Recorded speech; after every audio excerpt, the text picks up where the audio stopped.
600 पे खोल लीजिए। इन 600 पे जो नोट्स मैंने दिए हैं, दवाइयाँ हैं जो होती हैं एक्चुअली। किसी जमाने में किसी जमाने में यूनानी ने केमिस्ट्री में बहुत ज्यादा तरक्की की थी। ठीक है। कुछ नुस्खे ऐसे हैं जो आज भी इतने कामयाब हैं, जिन्हें देख करके लोग जो है हैरत से दांतों तले उंगली दबा लेते हैं। यानी कि बहुत शानदार नुस्खे हैं आज भी यूनानी के, जो कि उस वक्त में जो है फलासफा यूनान, यानी कि जो यूनानी के अतिब्बा थे, जो बड़े लोग थे, जो पढ़े लिखे लोग थे, तो जो उनके जरिए से मतलब उन्होंने जो तजवीज़ किए थे, बनाए थे नुस्खे, तो वो नुस्खे आज भी बहुत अच्छे हैं, कामयाब हैं केमिस्ट्री में। तो वैसे तो काफ़ी हैं, लेकिन मैंने आप लोगों के लिए जो है चार जो कि इम्पोर्टेंट इम्पोर्टेंट हैं, इनको चूज किया है। और दो तीन चार चीज़ें ऐसी हैं जो कि इम्पोर्टेंट हैं, ये भी एग्ज़ाम की दृष्टि से, तो इनको भी मैंने इसमें शामिल किया है। जी, तो शुरू करते हैं। एक दवाई होती है जिसका नाम है दार चिकना। ये एक दवाई है दार चिकना, ठीक है। दार चिकना जो है किस ये एक दवाई जो है तीन तरह की होती है। हैवानी होती हैं, नबाती होती हैं, जमाती। हैवानी वो दवाइयाँ हैं जो किसी जानवर, जीव या जंतु के अंश होता है। जैसे कस्तूरी हिरन से हासिल की जाती है, कस्तूरी, ठीक है। वो कैसी दवाई होगी? हैवानी दवाई हो गई। इसी तरीके से नबाती दवाई वो होती है जो किसी पेड़ पौधे की जड़, पत्ते, छाल, बक्कल, कुछ भी होता है जो किसी पेड़ पौधे से हासिल की जाती है, उसको नबाती दवाई कहते हैं। और नबाती दवाई जैसे कि मुलैठी आप जानते हैं, ठीक है। इसी तरीके से कुछ दवाइयाँ ऐसी हैं जो कि जमादी दवाइयाँ हैं, यानी कि वो मिट्टी पत्थर वगैरह, पहाड़ वगैरह के अंदर से, समंदर वगैरह के अंदर से निकलती हैं कहीं से भी। लेकिन ना तो वो जो है हैवानी यानी कि किसी जानवर का अंश होते, और ना नबाती किसी पेड़ या पौधे का अंश होते, बल्कि वो मिट्टी या पत्थर में से। जैसे कि सोना चांदी, ठीक है। सोना और चांदी जो है एक तरीके से मिट्टी से ही निकाली जाती हैं, और मिट्टी से ही निकलने वाली वो है। चूंकि चांदी तो है, चांदी के वर्क भी होती है, कुश्ते भी होते हैं सोना और चांदी के, तो ये दवाइये भी हैं। जहां इनको जो है आभूषण के आभूषण के तौर से इस्तेमाल करते हैं, उसके अलावा ये जो है जैसे सोना चांदी च्यवनप्राश, ठीक है। तो ये सब चीजें हैं। तो जमादी वो दवाइयाँ होती हैं जो कि कहीं से, किसी खान वगैरह से खो दी जाती हैं, तैयार की जाती हैं, और फिर कई बार उन दवाइयों से आगे दवाइयाँ बनाई जाती हैं। तो दार चिकना एक ऐसी दवाई है जो कि जमादी यानी कि मिट्टी पत्थर से हासिल होने वाली दवाइयों से आगे तैयार की जाती है। संख्या सफेद एक हिस्सा, पारा एक हिस्सा, ठीक है। संख्या सफेद एक हिस्सा, पारा एक हिस्सा, हीरा कसीस आधा हिस्सा। यानी कि इसको ऐसा समझ लीजिए कि संख्या सफेद अगर जो है 20 ग्राम ले रहे हैं और 20 ग्राम पारा ले रहे हैं, तो हीरा कसीस जो है वो 10 ग्राम लेंगे। यानी कि उस इन दोनों की मात्रा से आधा लेंगे। यानी कि 20 ग्राम अगर संख्या सफेद ले ली और 20 ग्राम पारा ले लिया, क्योंकि ये तो पूरा पूरा इनका तो एक एक हिस्सा है, और हीरा कसीस का जो है वो आधा हिस्सा होगा, तो 10 ग्राम क्या लेंगे? हीरा कसीस, ठीक है। इनको मिलाकर के क्या करते हैं? खरल करते हैं। खरल करने के बाद इनको एक डब्बे में बंद कर देते हैं, लोहे के डब्बे में। और लोहे के डब्बे में बंद करके, ढक्कन बंद करके, उसके ऊपर गारा लगा देते हैं। जहां ढक्कन जहां ढक्कन फिट होता है, ढक्कन जहां बंद होता है, वहां पे गारा गारा लगा देते हैं। गारा मतलब गारा कर देते हैं। और गारा लगाने की भी एक स्पेशल टाइप है, जो हकीमी तरीका है, उसको गिले हिकमत कहते हैं। गिल के माने क्या होता है? मिट्टी। और हिकमत के माने क्या होता है? दानाई, होशियारी, समझदारी, ठीक है। यानी कि ऐसे मिट्टी के लगाते हैं कि उसको मतलब ऐसे मिट्टी लगाते हैं कि उसको बंद कर देते हैं। अब कैसे? ये जो संख्या सफेद पारा और हीरा कसीस है, इनको लेकर के इकट्ठा पहले खरल कर लेंगे। खरल करने के बाद इनको क्या करते हैं? एक लोहे के डब्बे में बंद करके ऊपर गारा लगा देते हैं। उस गारा लगाने को क्या बोल देते हैं?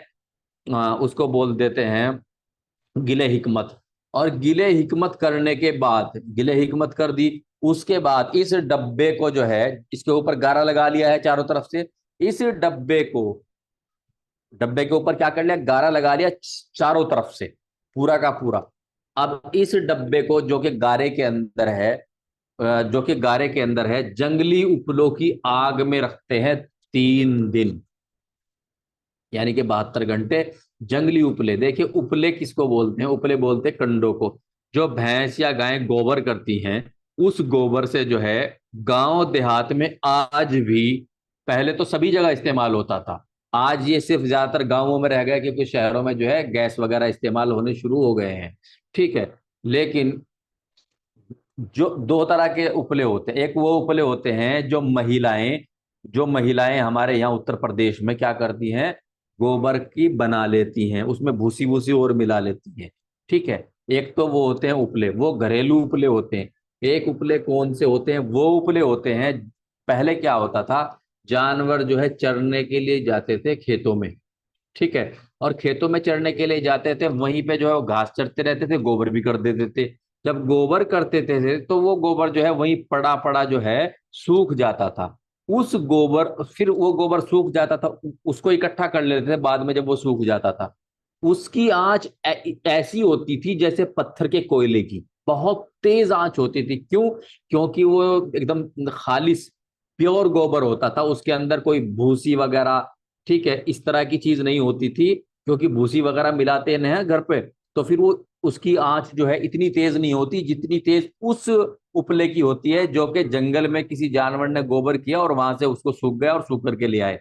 उस जो जंगली उपले होते हैं, यानी कि जो जानवर जंगल में एक तरीके से गोबर कर देते हैं, वहां से फिर जो है उसको इकट्ठा कर लेते हैं, सूखने के बाद बड़ा बड़ा सूख जाता है वो अपने आप, तो उसको जंगली उपले कह देते हैं।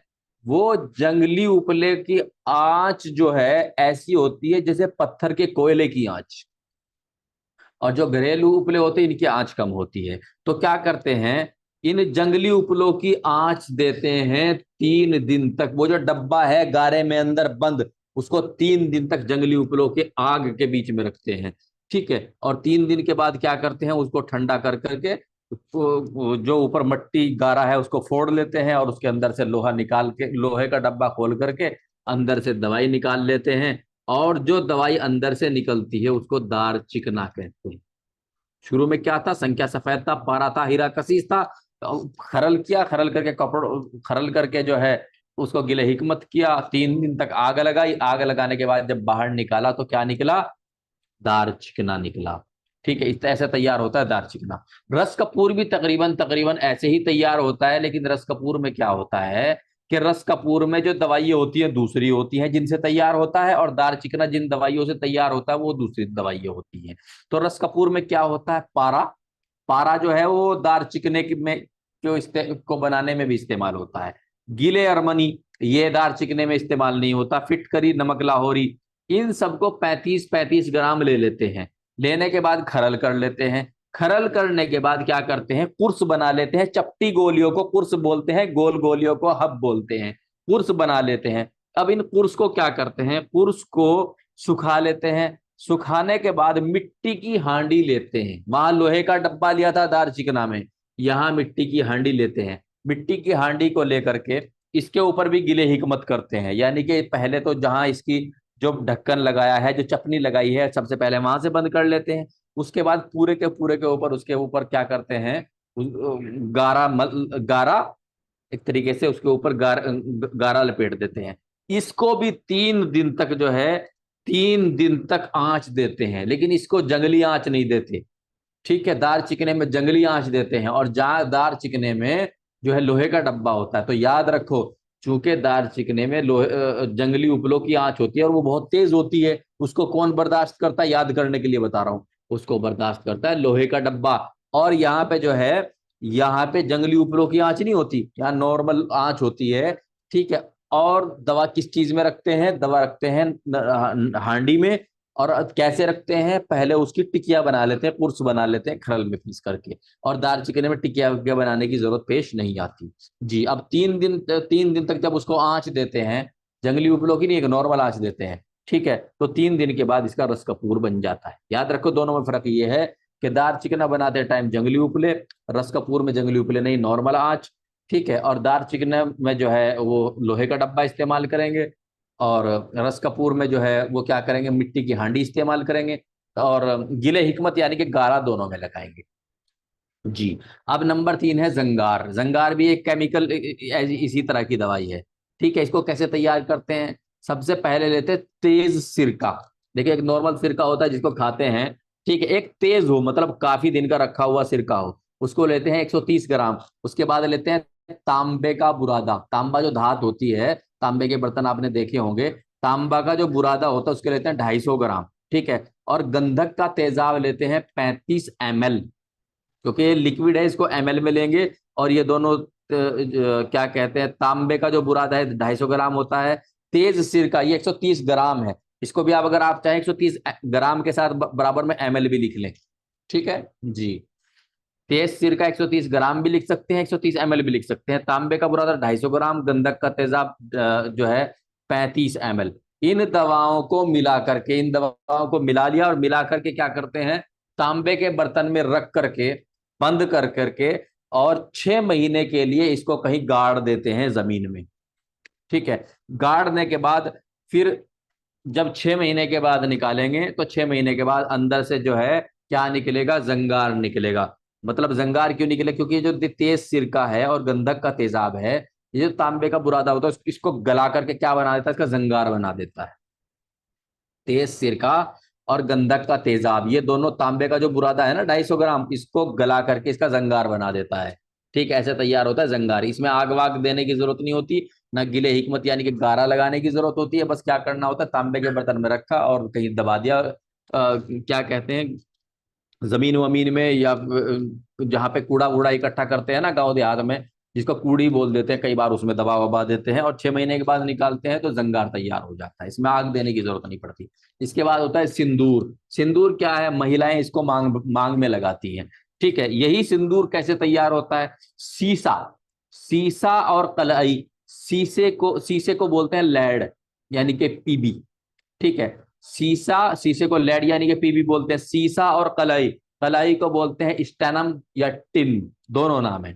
ठीक है, स्टेनम या टिन जो है कलाई को बोलते हैं और सीसा बोलते हैं लेड को। ये तो दोनों दवाइयां हैं, दोनों दवाइयों को मिलाकर एक कढ़ाई में मिला करके, एक कढ़ाई में दोनों दवाइयों को मिला लेते हैं। मिलाने के बाद नीचे से जो है इसमें नीचे से आग जलाते हैं और ऊपर एक ढक्कन रख देते हैं। आप लोग प्लीज ध्यान दीजिए, ऊपर ढक्कन रख देते हैं और उस ढक्कन के ऊपर भी कोयले रख देते हैं, गरम गरम कोयले। नीचे से भी आग लगाते हैं कढ़ाई में और ऊपर कोयले के ऊपर क्या करते हैं, ढक्कन लगा देते हैं। ढक्कन लगाने के बाद जब जो अंदर पड़ा हुआ है सीसा और कलाई का मिश्रण, जो अंदर पड़ा हुआ है, जब ये लाल होने लग जाए तो फिर इसको उतार लेते हैं। पहले चलाते रहते हैं, फिर इसको उतार लेते हैं और उतारने के बाद जो है इसको ढक करके रख देते हैं। और साथ में इसके चारों तरफ जो है, नीचे रखने के बाद गरम गरम कोयले लगा देते हैं। और उससे क्या होता है कि ये जो अंदर होता है इसका रंग लाल होना शुरू हो जाता है। जैसे जैसे इसके इसके चारों तरफ गर्मी होती है, आग वगैरह जो है, मतलब जैसे नीचे उतार के रख देते हैं ना चूल्हे से, तो इसके चारों तरफ जो है, जिस भी बर्तन में इसको रखते हैं, चारों तरफ क्या करते हैं, इसके कोयले कोयले रख देते हैं। उन कोयले की गर्मी से ये आराम आराम से बिल्कुल सुर्ख हो जाता है, लाल रंग का हो जाता है। जब ये बिल्कुल लाल रंग का हो जाता है, फिर इसको उठा करके एक तरफ करके इसको सुरक्षित रख लेते हैं, और यही सिंदूर होता है। ठीक है, इसका आप लोगों को कई बार ये पूछ लेते हैं सिंदूर किन किन चीजों से मिलता है, और कई बार इसकी मोटी मोटी सी विधि पूछ लेते हैं, तो आपको ऐसे इसको याद रखना है। अब देखिए, ये थे केमिकल वाले। अब जो है, अब आप इनको समझिए कि माउल जबन, माउल जबन किसको कहते हैं? माउल जबन बकरी का जो दूध होता है, यानी कि बकरी ने बच्चा दिया, और बकरी को दूध देते हुए मान लीजिए 40 दिन हो गए, 40 दिन का बच्चा हो गया। ठीक है, जब बकरी का बच्चा 40 दिन का हो जाए तो 40 दिन की बकरी का जो 40 दिन पहले जो है बच्चा जिसने दिया था, यानी कि जिसका दूध 40 दिन का हो गया है, ठीक है, यानी कि 40 दिन तक दूध देते हुए हो गया, तो 40वें दिन उस बकरी का दूध निकालेंगे। और दूध निकालने के बाद क्या करेंगे, दूध निकाल लिया, दूध जब बकरी को जो है दूध देते हुए 40 दिन हो गए थे, यानी कि 1.25 महीना तकरीबन। ठीक है, उसके बाद क्या करते हैं, उसको दूध को एक बर्तन में रखेंगे, और बर्तन में रखने के बाद उस दूध के अंदर क्या डालेंगे, या तो थोड़ा सा सिरका डाल देंगे, या क्या करेंगे उसके या तो थोड़ा सा सिरका डाल देंगे या लींबू डाल देंगे, नींबू जिसको बोलते हैं। उससे क्या होगा, ये जो दूध है बकरी का ये फट जाएगा।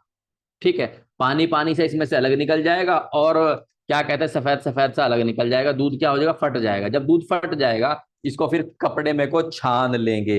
जो ऊपर सफेद सफेद सा रह गया है उसको एक तरफ फेंक देंगे, जो नीचे पानी आ गया है ये जो है इसको माउल जबन कहते हैं। क्या कहते हैं? माउल जबन। जी। उसके बाद क्या होता है? माउस शईर। माउस शईर किसको कहते हैं? अच्छी किस्म के जौ, गेहूं होता है, एक जौ होता है, तो जौ की बात हो रही है। ठीक है, अच्छी किस्म के जौ को पानी में भिगोएं। ठीक है, जब जौ फूल जाए, जब जौ फूल जाए, अच्छी किस्म के जौ ले लिए, उनको पानी में भिगो दिया, जब जौ फूलने लग जाए तो उनको निकाल करके रखें, हल्के से उनको सूखने दे। जब फरेरी से हो जाए, बिल्कुल नहीं सूखना, हल्का सा उनका पानी से खुश्क करना है। जब वो क्या कहते हैं, हल्का सा उनका वो हो जाए, ठीक, तो कूट लें। इस तरह से जो जो मुकस्सर हो जाता है, यानी कि कूटना कैसे, उसको बिल्कुल चावल नहीं बनाना, कूट करके हल्की हल्की चोट मार करके उसका छिलका सा उतार लेते हैं। छिलका उतारने के बाद ये जो जौ है, इन जौ को जौ मुकस्सर कहते हैं। मुकस्सर कहते हैं जिसका छिलका उतार दिया गया हो। ठीक है, मैंने आपको सैदला जूजिया में पढ़ाया था कि छिलका उतारना जो है वो सैदला जूजिया में आता है। सैदला कुलिया जुजिया जब मैं आपको पढ़ा रहा था, तो सैदला जुजिया में क्या था? छिलका उतारना। तो यहाँ वही चीज है। ठीक है, क्या है कि पहले तो जौ को जो है पानी में डुबो देंगे, जब वो फूल जाएंगे उनको उठा करके थोड़ी देर किसी कपड़े वपड़े, कपड़े वगैरह पे जो है फैला देंगे। जब वो थोड़ा सा फरेरे से हो जाएंगे, यानी कि हल्के से सूख सी जाएंगे, तो खुश्क से हो जाएंगे, सुखाना नहीं है, उसके ऊपर उनको हल्की सी चोट सी मार के उसके ऊपर से छिलका उतार लेंगे। अब जब छिलका उतर गया, उसके बाद 65 ग्राम जौ लेंगे। कितने लेंगे? 65 ग्राम। और उसको 1 लीटर पानी में क्या करेंगे? उबालेंगे। 1 लीटर पानी में जब उबालेंगे तो वो जो पानी है कुछ देर के बाद उसके अंदर पीलापन आना शुरू हो जाएगा जौ की वजह से। ठीक है, उसके अंदर 65 ग्राम जौ है, 1 लीटर पानी है, तो जब उसके अंदर पीलापन आना शुरू हो जाए, यानी कि जौ का असर पानी में आने लग जाए, तो इसको क्या करते हैं? इसको इकट्ठा कर लेते हैं और इसको क्या बोलते हैं? माउस शईर बोलते हैं। माँ के मैंने पानी होता है, शरीर के मैंने जो है जौ होता है, यानी कि जौ का पानी। जी। लेकिन कई बार क्या करते हैं, अब जैसे कि पानी निकाल लिया, कई बार क्या करते हैं, वो जो जौ बचे उनको और अच्छे से कूटते हैं, पहले कूट के फिर उनको निचोड़ लेते हैं। जब इस तरीके से पानी निकाला जाएगा बाद में, एक तो वो जो छान के निकाल लिया वो माउस शरीर है, एक वो जो पहले तो जो जौ बचे उनको कूट लिया, कूट के फिर उनको निचोड़ लिया अच्छे से, यानी कि जो बिल्कुल जौ के अंदर से निकाला जा रहा है पानी, उसको कशकुश शईर बोलते हैं। ठीक है जी, उसको कशकुश शईर बोलते हैं।